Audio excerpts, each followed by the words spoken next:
बिस्मिल्लाहिर्रहमानिर्रहीम। दोस्तों, civil suits के अंदर सबसे अहम जो डॉक्ट्राइन है जिसने सिविल सूट को साबित करना है वो डॉक्ट्राइन ऑफ प्रोबेंडी है। ओनस प्रोबेंडी का डॉक्ट्राइन जो है वो ऐसा डॉक्ट्राइन है जिसने ये साबित करना है कि केस किस नहज पे जाता है। केस के तमाम फैक्ट्स को साबित करना एविडेंस से रिलेटेड होगा। ओनस प्रोबेंडी बुनियादी तौर पे एक लैटिन फ्रेज है जो कि बर्डन ऑफ प्रूफ के जुमरे में आता है। Burden of proof criminal law के अंदर प्रोसिक्यूशन के ऊपर होता है, जबकि सिविल सूट्स के अंदर जो बर्डन ऑफ प्रूफ है, ओनस टू प्रूव है किसी फैक्ट को, it will lie with plaintiff.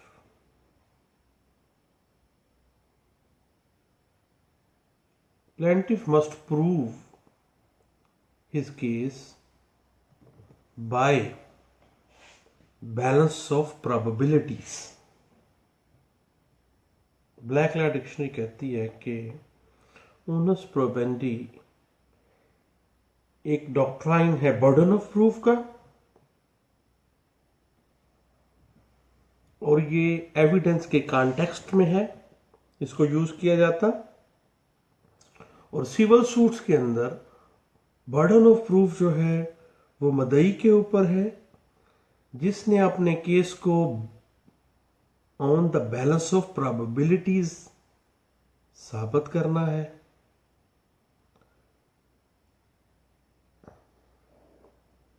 बुनियादी तौर पर जो पार्टी अदालत से रिलीफ लेना चाहती है तो बर्डन ऑफ प्रूफ उसी के ऊपर होगा। ये एक settled principle in the civil practice में आता है। इसकी इंटरप्रिटेशन एक केस लॉ में की गई है 2015 YLR, पेज है 1714।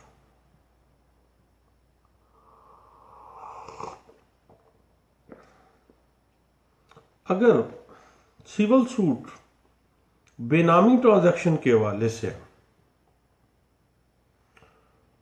तो बेनामी ट्रांजैक्शन में ओनस टू प्रूव उसे अलेज करने वाले के ऊपर है, उसे साबित करना भी मदई की जिम्मेदारी है।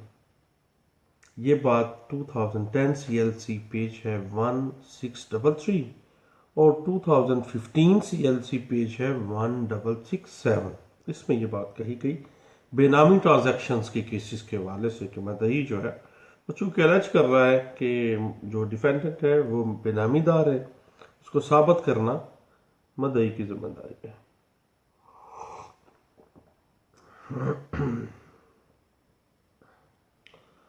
अगर कोई केस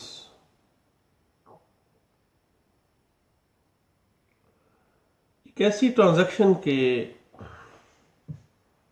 रिलेटेड है जो ट्रांजैक्शन किसी नाबालिग या किसी माजूर या किसी फातुरुल अक्ल या किसी पर्दा नशी औरत के साथ है, वो ट्रांजैक्शन, तो ऐसी सूरत हाल में ओनस टू प्रूफ जो है वो मफाद उठाने वाले शख्स के ऊपर होगा। जो बेनिफिशियरी होगा उस ट्रांजैक्शन का, उसको ट्रांजैक्शन को वो साबित करेगा। ये बात कही गई है 2016 YLR और 2016 SCMR पेज है 1225 और PLJ 2016 Lahore high court page है 140।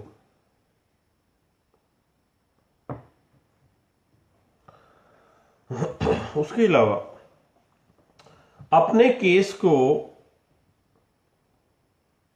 किसी भी डॉक्यूमेंट्री एविडेंस के जरिए साबित करने की जो जिम्मेदारी है वो प्लेंटिफ के ऊपर है। एक बड़ा टेक्निकल मैटर है कि प्लेंटिफ डिफेंस की किसी कमजोरी से फायदा नहीं उठा सकता। अब डिफेंडेंट की अगर कोई कमजोरी एविडेंस में सामने आ गई है तो उसकी कमजोरी से फायदा प्लेंटिफ नहीं उठा सकता। अपने केस को by the balance of probabilities साबित करना मदई की जिम्मेदारी है। इस हवाले से जो इंटरप्रिटेशंस की गई हैं मुख्तलिफ केस लॉस में के अंदर, उनमें 2007 MLD पेज है 683 और 2005 MLD पेज है 878।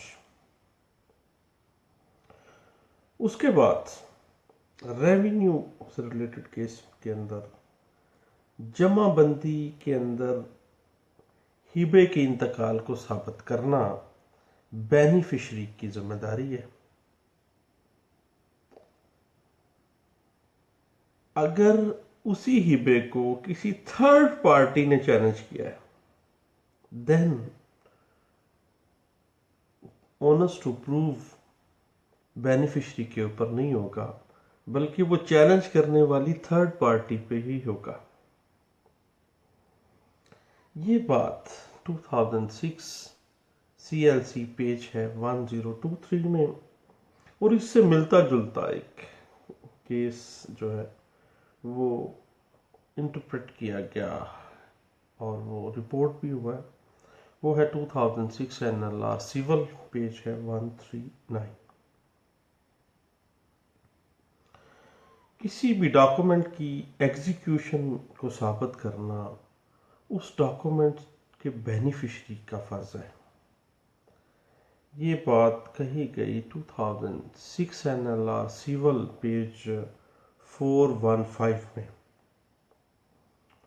और एक बड़ी अहम प्रोविजन है जो प्रिपोजिशन है जो मेरे हमसाए यावर गुल साहब एक दिन मुझसे कर रहे थे, वो एक केस लॉ मैंने पढ़ा है, उसमें ये बात सामने आई है ऑनेस्ट टू प्रूफ के हवाले से।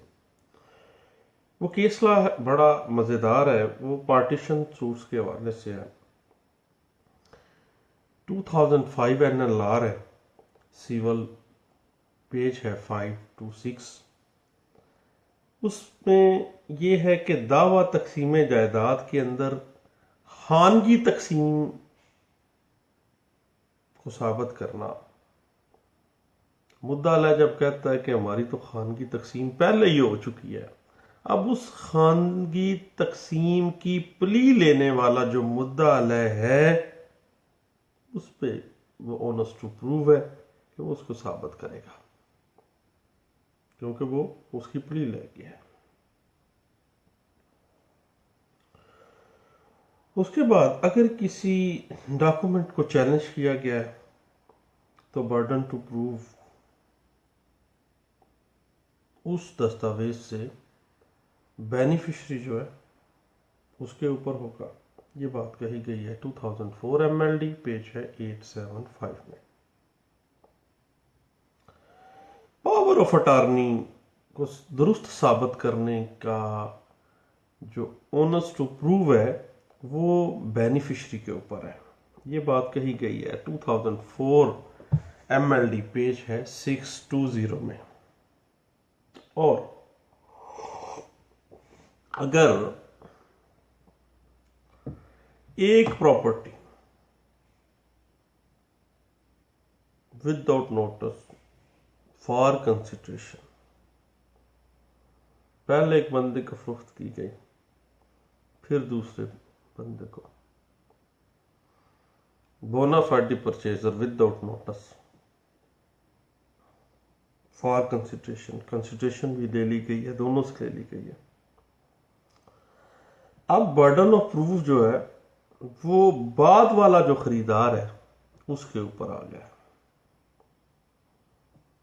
ये बात ये केसला में कही गई है, वो है 2003 MLD, पेज है 551।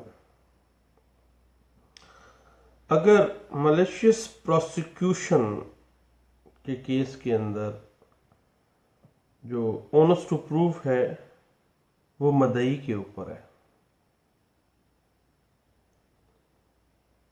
और ये साबित करना मदई की जिम्मेदारी में है कि किसी माकूल वजह के बगैर बदनीति के साथ डिफेंडेंट ने मदई के ऊपर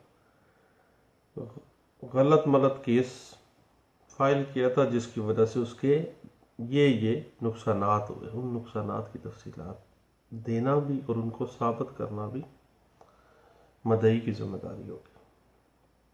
ये बात तय की गई 2003 MLD, पेज है 1485 में, क्योंकि ये सेटल्ड प्रिंसिपल है कि डैमेजेस सूट के अंदर उन डैमेजेस को, उन सफरिंग्स को साबित करना कि डिफेंडेंट के किसी एक्ट की वजह से प्लेंटिफ को क्या क्या सफरिंग्स हुई, क्या क्या डैमेजेस हुए, जो वो क्लेम करने आ गया है डैमेजेस सूट के अंदर, वो तमाम चीजें साबित करना, ऑनेस्ट टू प्रूफ जो है वो प्लेंटिफ के ऊपर है। ये बात कही गई है 2002 CLC, पेज है 96। अगर अदालत कोई ऐसी गलती कर जाती है ऑनेस्ट टू प्रूव के हवाले से, ओनस प्रोबेंडी की जो गलती है कोर्ट के बिहाफ के ऊपर जो आ गई है, उसमें याद रखिए कि ओनस टू प्रूव गलत फ्रीक के ऊपर डालने का जो आर्डर है, गलत फ्रीक पे अगर डाल दिया गया है, प्ली ली है इस केस में एक डिफेंडेंट ने कि जी खानगी तकसीम हुई है, तो खानगी तकसीम प्ली लेने वाला जो है मुद्दाल है उसने साबित करना है खानगी तकसीम को। लेकिन अदालत ने गलती के साथ वो बर्डन टू प्रूफ जो है वो डाल दिया मदई के ऊपर, वो साबित करे कि खानगी तकसीम हुई है या नहीं। अब ये बड़ा दिलचस्प था केस। बहरहाल मुख्तसर बात यह है कि ओनस टू प्रूफ गलत फ्रीक पर डालने के हुक्म के खिलाफ रवियन लाई करेगी, रवियन लाई करेगी, अपील लाई नहीं करेगी। छोटी सी बात है कि निगरानी होगी। ये बात एक settled principle of civil law के तौर पे सामने आती है, और ये इंटरप्रेट की गई है 1986 CLC, पेज है 858 में। छोटी सी बात थी, onus to proof, burden to proof. Burden of proof जो है ये एक एविडेंस के कंटेक्स्ट में एक छोटी सी बात समझी जाती है सिविल कोर्ट्स में, सिविल सूट्स की प्रोसीडिंग्स के अंदर। मैंने कहा अपने दोस्तों के साथ शेयर कर लेते हैं। तो बाकी मेरी गपशप मेरे जैसे जो तालिब इल्म दोस्त हैं उनके लिए, कोई सीनियर वकला के नहीं है, और सीनियर वकला तो बहर हम तो उनसे सीखते हैं, तो मेहरबानी वो ना ही देखें तो बेहतर है। तो बहुत शुक्रिया, अल्लाह हाफिज़।